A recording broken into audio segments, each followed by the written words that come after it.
안녕하세요. 구원론이라는 주제로 여러분과 함께 이야기 나눌 최보수 목사입니다. 만약 구원을 우리의 노력으로 얻어내야 한다면 우리는 무엇을 얼마나 해야 할까요? 얼마나 많은 시간을 들이고 얼마나 많은 일을 하고 또 얼마나 많은 것들을 하지 말아야 할까요? 최소한으로만 정리해도 수백 년에 다 해내지 못할 만큼 긴 목록이 우리 손에 들려질 것입니다. 오늘 저는 여러분께 그 부담을 내려놓으셔도 된다고 말씀드리고 싶습니다. 성경이 말하는 구원에는 우리가 해야 할 무언가가 처음부터 없었기 때문입니다. 구원은 죽어서 천국에 가는 것만을 뜻하지 않습니다. 죄를 용서받는 것만도 아니고 이전보다 착한 사람이 되는 것만도 아닙니다. 성경이 말하는 구원은 죄로 죽었던 사람이 그리스도 안에서 새 생명을 얻고 하나님의 자녀가 되어 마침내 영광스러운 부활에 이르는 하나님의 역사입니다.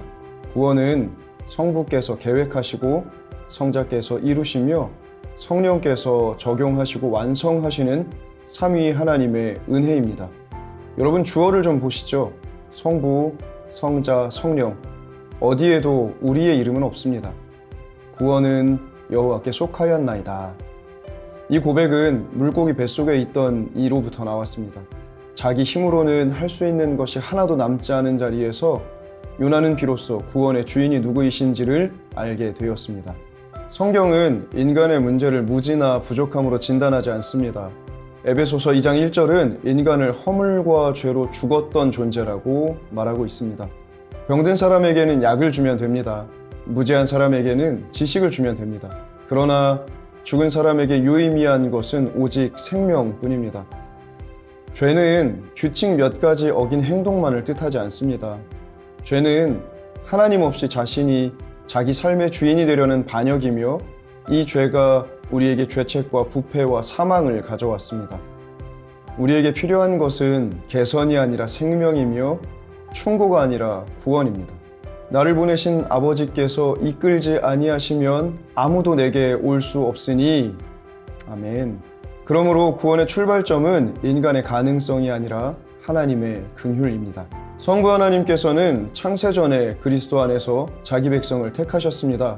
여기서 한 가지를 분명히 짚겠습니다. 성경이 말하는 선택은 어떤 특별한 무리에 소속되었다는 표지와 아무 상관이 없습니다. 성경은 언제나 그리스도 안에서라고 말합니다.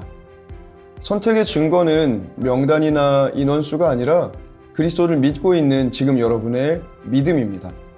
하나님의 선택은 우리가 남보다 선하거나 지혜롭기 때문에 이루어지지 않았습니다. 그래서 선택 교리는 교만을 만드는 교리가 아니라 모든 자랑을 제거하는 교리입니다. 성자 예수 그리스도께서는 우리가 살아야 했지만 살지 못했던 완전한 순종의 삶을 사셨고 우리가 받아야 할 죄의 형벌을 십자가에서 대신 받으셨습니다. 성령 하나님께서는 그 구원을 우리에게 적용하십니다. 죄로 죽은 사람을 거듭나게 하시고 복음을 믿게 하시며 마지막까지 지켜주십니다. 성부께서 계획하셨습니다. 성자께서 이루셨습니다. 성령께서 적용하십니다. 십자가에서는 우리의 죄가 그리스도께 전가되었고 그리스도의 의가 믿는 자에게 전가되었습니다. 우리의 완벽한 변호사이신 예수님께서 우리가 무죄라는 사실을 입증하기 위해 법정에 제출하시는 증거가 무엇인지를 우리가 꼭 알아야만 합니다. 그분은 우리의 사정을 호소하지 않으시고 자신의 완전한 의를 우리의 무죄의 증거로 제출하십니다. 하나님이 죄를 알지도 못하신 이를 우리를 대신하여 죄로 삼으신 것은 우리로 하여금 그 안에서 하나님의 의가 되게 하려 하심이라. 아멘. 예수님께서 다 이루었다고 말씀하셨을 때 구원의 대가는 완전히 지불되었고 부활은 그 희생을 하나님께서 받으셨다는 선언입니다. 이제 그 구원이 한 사람에게 어떻게 적용되는지를 좀 보겠습니다. 이 순서는 서로 분리된 단계가 아니라 어떤 은혜는 동시에 일어나기도 하고요. 어떤 은혜는 평생 동안 진행되고 어떤 은혜는 마지막 날에 완성됩니다. 성령께서 복음의 말씀을 통해 마음을 밝히시고 의지를 새롭게 하셔서 그리스도께 나오게 하십니다. 중생은 성령께서 죽은 영혼에 새 생명을 심으시는 순간의 사역입니다. 갓난아기가 자신의 출생을 기억하지 못하듯 우리도 그 순간을 기억하지 못하며 살아있다는 사실은 지금 숨쉬는 것으로 압니다. 회개는 죄에서 돌이켜 하나님께로 향하는 것이며 믿음은 자신을 의지하던 데서 돌이켜 그리스도만을 의지하는 것입니다. 믿음은 빈손과 같아서 구원을 만들어내지 못하며 그리스도께서 이루신 구원을 받아들일 뿐입니다. 혹시 믿음이 약해서 불안하신가요? 여러분, 얇은 얼음 위에 선 담대한 사람, 두꺼운 얼음 위에 선 겁먹은 사람, 둘 중에 어떤 사람이 더 안전할까요? 칭의는 하나님께서 죄인을 의롭다고 선언하시는 법정적 행위이며 단번에 일어납니다. 그리스도 안에 있는 사람은 부분적으로가 아니라 완전히 의롭다 하심을 받습니다. 신앙생활을 오래 한 사람이 오늘 처음 믿은 사람보다 더 의롭다 하심을 받은 상태에 있는 게 아닙니다. 하나님은 무죄를 선언하시는 데서 그치지 않으시고 자기 가족으로 우리를 받아들이십니다. 이것이 양자됨입니다. 법정에서 무죄를 선고받은 사람이 재판장의 집으로 초대받아 그 집 아들의 이름을 얻는 장면을 상상해 보십시오. 칭의가 신분을 바꾼다면 성화는 삶을 실제로 변화시킵니다. 성도에게도 죄와의 싸움이 있고 때로는 넘어지기도 합니다. 참된 성도는 죄가 전혀 없는 사람이 아니라 죄를 슬퍼하고 다시 하나님께로 돌이키는 사람입니다. 견인은 하나님께서 성도를 마지막까지 지키신다는 교리입니다. 이제 구원받았으니 이후의 삶은 상관없다는 의미가 절대 아닙니다.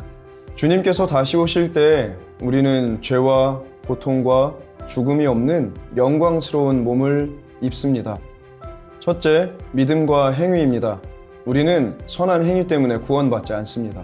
그러나 선한 행위가 전혀 없는 구원 역시 성경이 말하는 구원과 다릅니다. 행위는 구원의 뿌리가 아니라 열매입니다. 둘째, 칭의와 성화입니다. 성화의 정도를 칭의의 근거로 삼으면 성도는 끊임없이 불안해지고 칭의를 성화와 분리하면 방종에 빠집니다. 칭의와 성화는 구별되지만 분리되지 않습니다. 우리를 의롭다 하신 하나님은 반드시 우리를 거룩하게 하십니다. 셋째, 구원자와 은혜의 방편입니다. 우리의 구원자는 오직 예수 그리스도이십니다.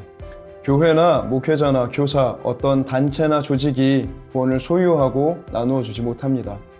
특별한 지도자, 새로운 계시, 비밀 지식, 특정한 날짜나 장소, 특정한 체험이 구원의 근거가 될 수 없습니다. 우리는 이 문장의 무게를 꼭 기억해야 합니다. 누군가가 구원을 자기 손에 쥐고 나누어 주겠다고 말하는 순간 그 사람은 이미 그리스도의 자리에 앉은 것입니다. 그리스도께서는 교회를 세우시고 말씀과 성례와 기도와 성도의 교제를 통해 우리를 양육하십니다. 이는 구원을 사기 위한 조건이 아니라 주신 은혜를 누리고 믿음이 자라게 하는 은혜의 방편입니다. 그러나 구원받은 성도는 그리스도의 몸인 교회 안에서 자라도록 부름받았습니다. 만약 확신이 무너졌다면, 무너져야 하는 확신이라면 그 확신은 사람과 조직과 체험 위에 서 있었기 때문입니다. 오늘 우리가 나누고 있는 이 확신은 2000년 전에 이미 끝난 사건 위에 서 있습니다. 우리의 감정이 변해도 그리스도의 십자가와 부활은 결코 변하지 않습니다. 확신의 근거는 하나님의 말씀과 약속이고 우리를 아버지라 부르게 하시는 성령의 내적 증거이며 죄를 슬퍼하고 말씀과 성도를 사랑하게 되는 변화된 삶의 열매입니다. 오늘 나눈 내용을 정리하겠습니다. 구원은 성부께서 계획하시고 성자께서 이루시며 성령께서 적용하시고 완성하시는 삼위 하나님의 은혜로운 역사입니다. 우리의 구원은 사람이나 조직, 자신의 선행과 열심, 특별한 체험과 감정의 일이 아니라 오직 예수 그리스도를 통해 이루어지는 은혜의 선물입니다. 시작하신 분도 하나님이시고 그 과정도 하나님이시며 완성도 하나님이 하십니다.